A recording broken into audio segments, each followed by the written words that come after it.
जर तुम्ही एक महिला असाल आणि सनातन धर्माची फॉलोअर असाल तर 26 ऑगस्टला मंगळवारच्या दिवशी येणारं हरितालिका तीज व्रत काय आहे, हे का महत्त्वपूर्ण आहे आणि या दिवशी काय करायचं याविषयी तुम्हाला माहिती असलीच पाहिजे.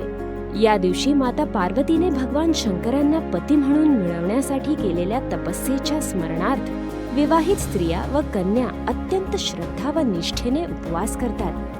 या व्रताचं पालन विधीपूर्वक केलं तर कुमारी कन्यांना इच्छित वर प्राप्त होतो आणि विवाहित महिलांना अखंड सौभाग्याचं वरदान मिळतं.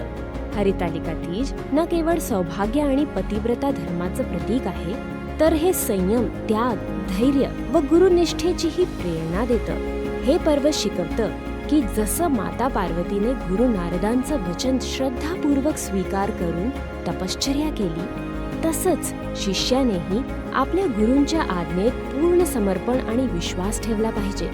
व्रताची पूजन विधी पुढील प्रमाणे आहे. या दिवशी बऱ्याचशा महिला फलाहार तर दूर, पाणीही पित नाहीत, पण इथे निर्जला व्रत काही अत्यावश्यक नाही.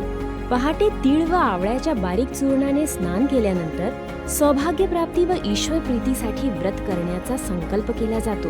या व्रतात गणपतीनंतर शिव पार्वतीचं पूजन केलं जातं. तत्पश्चात पार्वतीप्रमाणे सद्गुरु वचनांचंही श्रवण, चिंतन आणि त्यानुसार ईश्वर भक्तीच्या मार्गावर अढळपणे चालण्याचा संकल्प केला जातो.